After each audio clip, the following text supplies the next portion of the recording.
Ople. Labas vakaras visiems. Iš tikrųjų tai beprotiškai smagu grįžti į eterį. Jo. Seniai įrašinėjom jau. Su jumis Trading Inkubatorius ir aš Artūras. Paskutiniu metu daug kraustėmės, buvo daug darbų. Galiausiai buvo užlūžę kompiuteriai, todėl labai gaila, bet negalėjau įrašinėti. Dabar yra viskas sutvarkyta jau, viskas paruošta ir tiesiog belieka stebėti rinką ir pasidalinti su jumis įžvalgomis, ką aš apie tai manau. Priminsiu, tai nėra rekomendacijos pirkti arba parduoti, tai yra tiesiog mano asmeninė nuomonė ir aš už jūsų padarytus veiksmus neatsakau.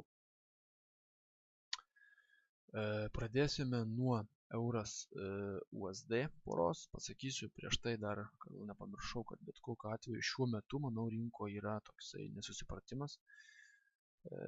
Ir apie tą jau galvojau prieš porą savaičių. Ir prieš porą savaičių kaip tik pradėjau rinką koreguotis, nes ten gražiai visą mėnesį ėjo į apačią, tarkim, euras USD.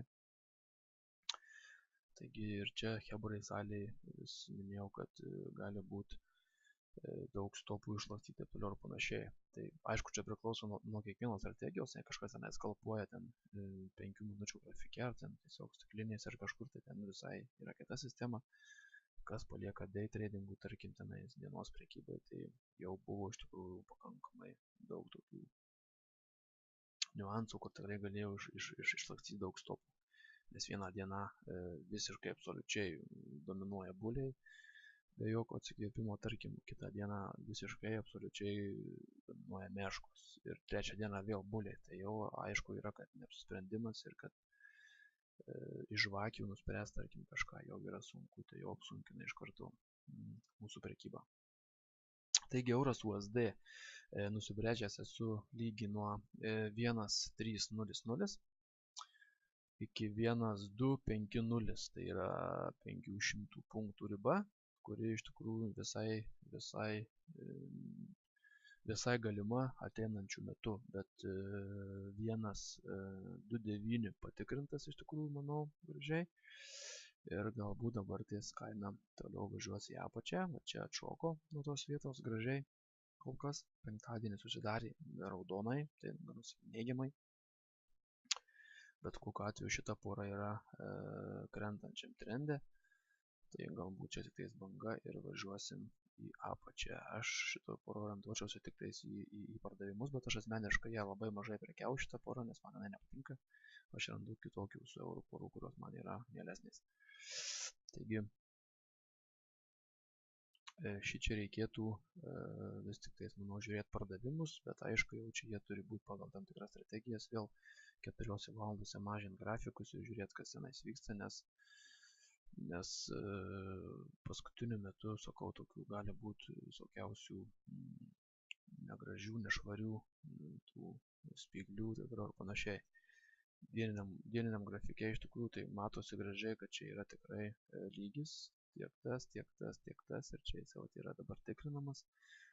Tai aš esu iš tų, kurie orientuojasi į pardavimus. Čia kas kalba, kad jau čia per daug tas euras krito, tai per daug krist gali iki nulio ir gali iki begalybės, tai čia yra faktas. Euras Japonijos jena, va čia labai negražiai išpaišė ketvirtadienį ir penktadienį. Iš tikrųjų buvau apsidžiaugęs, kad šitoje vietoje buvo kaina, galvojau jau ir tvarka susiplėšė paskutinės apačias ir pjausim į apačią drąsiai, bet drąsiai niekas neatsitiko ir pakibo kaina ant tos vietos. Taigi euras jena, kol nesiakumuliuos kaina kol nevažiuos kaina į apačią ir čia neužsidarinės kažkur tai šitoje vietoje, tol aš nepardavinėsiu. Į pirkimus gali orientuotis tie, kurie aišku čia žaidžia tom vadinamom atšaukimo strategijom. Bet man kažkaip atšaukimas, kai atšaukimas būna šitokio dydžio krentančiame trende, čia tarkim nuo 2013 metų, tai tas atšaukimas toksai, sakyčiau, gan baisus gali būti. Gali būti, va čia galbūt dabar tiktais apskritai yra atšaukimas ir jis važiuos vis tiek į apačią. Tai pirkimus čia, kur žiūrėti, tiesą sakant, neturiu žalio supratimo. Orientuotis, manau, reikėtų tik tais pardavimus. Šveicarija ir Japonijos jena. Čia su atšaukimais galbūt jau visai kita politika yra, nes čia mes turim kylantį trendą. Čia galbūt galėjo būti tik tais korekcinė banga, susidaręs šioks toks simetrinis trikampis ir dabar ties tuo atšaukimu galbūt prasidėtų pirkimai. Ir tiesą sakant, asmeniškai aš bandysiu žiūrėti čia pirkimus. Bandysiu žiūrėti pirkimus, kol dar tokių patvirtinimų didelių pardavimam nėra, tol bandysiu žiūrėti pirkimus, bet čia dar tikrai reikės lukti, manau, ir gal ne vieną dieną su šita pora. USD Kanados doleris, čia be jokių abejonių, tikiu tik tais dolerių USD. Kanada, manau, pakankamai yra silpna prieš jį. Tiek praeitos savaitės futuriai, tiek už praeitos savaitės futuriai rodė, kad Kanada vis tik pardavinėjo dolerio atžvilgių. Aišku, dabar čia galima jau bandyti išpaišyti, galima tikėtis bet ko, galima tikėtis tiek dvigubos viršūnės toj vietoj, galima tikėtis čia trikampių pratęsimo. Tarkim, jeigu matuotume paskui vėliau iš čia, jeigu čia būtų bazinis tas... Čia gali būti daugas, bet kokiu atveju kaina jau kartą patikrino aukščiausią viršūnę. Net nežinau nuo kada, nuo 2012 metų. Ir jinai bet kokiu atveju nori kilti į viršų. Tai šioj poroj orientuojuosi tik tais į pirkimus. Į pirkimus orientavausi jau nuo šitos vietos ir čia sėkmingai pirkau maždaug iki čia. Paskui čia buvau užsidaręs. Ir bet kokiu atveju orientuosiu tik tais į pirkimus, tai čia, manau, irgi turėtume mažesniuose time frame'uose ieškoti įėjimų ir ieškoti, kur galėtume pirkti. Australijos doleris ir USD doleris, o čia toksai pats įdomumas iš tikrųjų šita pora vyksta, nes čia jau buvo žmonių pas mus grupėje, skaičiau, kurie gailėjosi, kad čia neprisipirko šitose vietose, gailėjosi, kad čia pavėlavo kažkur, tai aš jums pasakysiu, kad šaunuolė, kad neprisipirkot. Ir gerai padarėt. Šita zona, kur yra pas mane pažymėta va šituo stačiakampiu, jinai bet kokiu atveju yra, manau, neprekiaujama. Kodėl jinai yra neprekiaujama, nes tiek čia išpaišė žemesnes apačias, bet išpaišius antrą žemesnį apačią iš karto buvo išpaišyta aukštesnė viršūnė, negu tarkim šita vieta. Ir paskui buvo išpaišyta vėl žemesnė apačia ir vėl aukštesnė viršūnė. Ir už tą, tarkim, vietą. Tai čia jau bet kokiu atveju gali būti platėjantis modelis. O platėjantis modelis yra pati nenuspėjamiausia, pati baisiausia ir pavojingiausia formuoti. Todėl aš tokiose vietose, jau vien tik po tokios vietos, aš iškart sakiau Hebrai, kad šičia aš nebeprekiausiu. Ir visą šitą laiką aš nebeprekiavau šitą porą, man jinai labai patinka. Bet prekybos čia nebuvo ir nebus tol, kol kaina neišeis kažkur už tos zonos arba už tos zonos. Tai čia traktuočiau tada jau kaip lygio pramušimą, bet ir tai dar gali laisvai kaina sustoti vėl čia ir vėl pjauti gali į čia, tarkim. Tai šitoj poroj sakyčiau, kad yra laukimas. Ir tik tais laukimas, bet tikrai ne į pirkimus reikia orientuotis, bet į pardavimus. Jeigu ir daryti kažkokius tai sandorius, tai tik tais, manau, į pardavimus, nes trendą mes turim didelį krentantį. Čia tik tais gali būti korekcinis kanalas, korekcinė banga ar kažkas ir toliau važiuoti į apačią. Kolega mano pastebėjęs buvo neblogą variantą Deimantas. Tikrai iš tikrųjų vienas iš pelningiausių variantų yra Deimantas, bet aš būčiau truputį prieš Deimantą šito vietoje, nes šičia tai teisingai yra išpaišytas tas Deimanto centras, o šitoje vietoje aš to centro kaip ir neturiu, čia tiesiog yra tuščia erdvė.